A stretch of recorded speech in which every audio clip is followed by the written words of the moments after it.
Hello, everybody. Welcome to this little exploration on Are You Living Your Purpose? I am really onto this conversation right now in my own life, and I am making a demand in my world to live my own purpose. And I know it sort of can be something that sounds so significant in the world, but I am using the guidance of my mentor, Dr. Mr. Gary Douglas, who has said forever that what if the purpose of your life was to have fun? And so that is my curiosity, my invitation to you today to look at what if the purpose of your life was to have fun? Are you living your purpose? What if the purpose of embodiment was to have fun? Are you living your purpose? Is your embodiment a reflection of that purpose of having fun with it, or not really, or not as much as you'd like, or that you know is possible? And a lot of this conversation is literally about your knowing. Even when I ask you the question, what if the purpose of your life was to have fun? It's to just look at what you know about that. And you will know what you know based on the sense of when you're listening to something, that the sense that that creates in your world. So when I ask you, what if the purpose of your life was to have fun? And something really pops up in your space, and you're like, what? Or something really opens up in your space, or some if it lands in a very light and spacious way in your world, that's like energy talking to you. That's how our knowing communicates with us. Knowing is very energetic. And so this is a conversation about your purpose, but from not from a significant point of view. A lot of us have fell into the trap of, I did at one point, to really looking at what is my purpose in life, which I get is a very valid question to look at in a less significant way. What am I here for? What do I want to create? What do I want to experience? And that's where this whole conversation around what if the purpose of life and purpose of embodiment was to have fun becomes something that you can curiously explore if you'd like. So, how does living your purpose and your body, how do they go together? And I've been looking at that a lot because if you have sort of like, if you're a spiritual person, I'm just going to use that word for a second here. If you're a spiritual person, or if you have a sense of you as a being, you might have looked at this. Are you a being, or are you this body? And I know this can be such a spiritual mumbo jumbo conversation as well, but just get a sense of that. Tap into your knowing and look at it. What are you? Are you an infinite being, or are you a finite being, limited to just a few of your choices? So if you do get you're an infinite being, you're not finite, that your potential is unlimited, and that you as a being are in unlimited and have those unlimited potentials, really look at that you as an infinite being did make a choice of this embodiment. What for? What is it that your body can contribute to you? What is it that your body can show you that you maybe haven't yet started receiving the gift of, the fortune of? And so, how does your body come into the picture with you living your purpose of having fun? Well, you're an infinite being. You made a choice for embodiment. Are you having fun in this embodiment? What if everything in your life could be an orgasmic experience? Is it? And so that's what I am looking at here. That's what I'm inviting you to also see in your world. That are you living your purpose, or have you somewhere really bought into maybe even somebody else's version of what a purpose is? Because everyone has a different take on it. And there's sort of this very mainstream idea around purpose, which has a sense of significance to it that I've been talking about. And so, is that your point of view? Is that how you look at life? How do you look at life? What do you get should be the purpose of life, the purpose of your body? And once again, are you living your purpose? Or have you bought somewhere into the construct of what a purpose is or should be based on somebody else's point of view? As an infinite being, we make this choice of embodiment.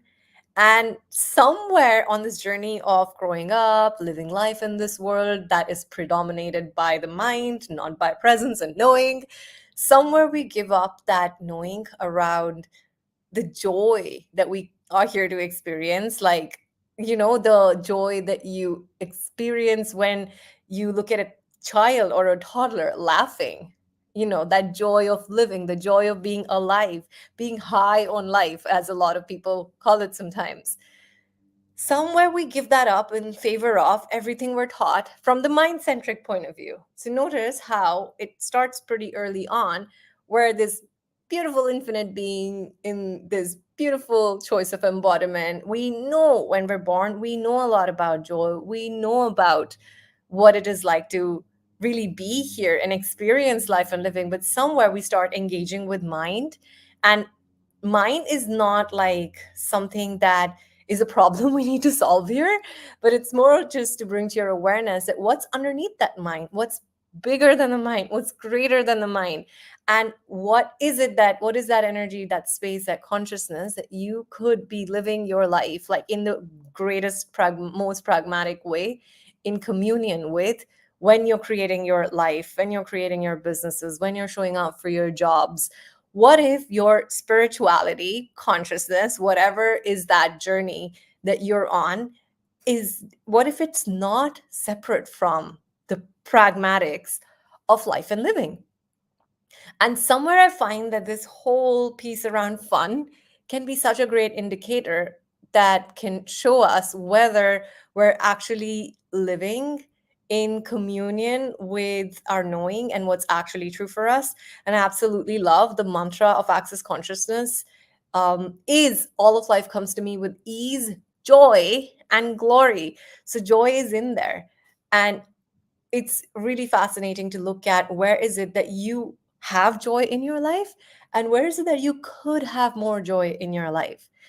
And somewhere I find that, body can be such a facilitator to us on our journey, on our own spiritual endeavors, in on our own soulful ways of creating our life.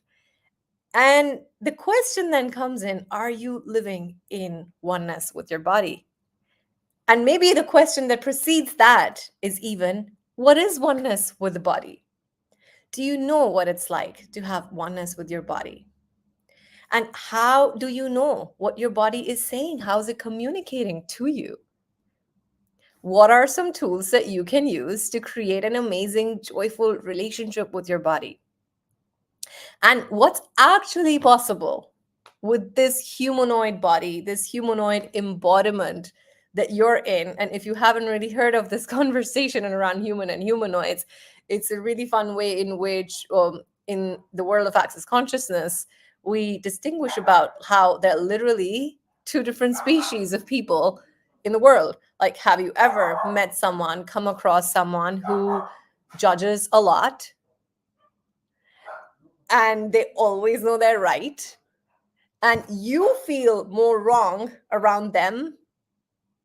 And so that's sort of like we this whole piece of awareness around humanoids, very broadly speaking, just for the purpose of this live here, is to highlight that you are different. There are people on the planet. We look the same, we talk the same, we walk the same, but the essence of people a lot of times is different. There are some that really do not have that unique point of view, perspective that you have. In a lot of ways, in our modern times, we call them the neurodivergent people, what we're calling humanoids here in the Access Consciousness world and language. And humans are basically sort of like, loosely speaking, the neurotypical. They're okay being the same. Nothing really has to change. Change is wrong, in fact. While for a humanoid, it's all the way different, let's just say. Because for humanoids, it's a lot about communion. It is a lot about humanoids, are the ones who judge themselves way more than they judge others, but they always think they may be judging others. So, anyway, I just say that because I really want to highlight and bring in here that what's different about you as a humanoid and your humanoid body, and what is actually possible with that. So these are some questions, curiosities, and invitational energies that I want to present to you because we're embarking a 10-day adventure on the joy of embodiment. We're calling it the joy of embodiment. And this is where we will be exploring how you as an infinite being can experience your body, your life, your creations, your living, what's truly possible for you. And so, if you are interested in this sort of exploration, and if you would like to dive into the conversation of having an actualized living reality of oneness with your body, you're warmly invited to come play with us. We start next week, and you can check out. Wait, I did something really fun here on StreamYard. Ta-da! avapunted.com/joy. If you hit that link, I mean, not hit that link, you'll have to type that link. You'll be able to find the details about joining us there. It's just a $55 10-day adventure. And this is where we'll be just diving in to this conversation even more. You're warmly, warmly invited. And today, before I wrap up, I really just want to ask you again, if the purpose of life was to have fun, if the purpose of embodiment, your choice of embodiment was to have fun, are you living your purpose? What would it take to have the joy of embodiment, that orgasmic experience that life and living should be, to be an actual, livable, breathing reality for you? All right, my friend, I'll wrap up on that note. If you have any questions, just feel free to send me a message in my DMs or just leave me a comment and we'll get back to you. Thank you. Thank you. Have a lovely rest of your day.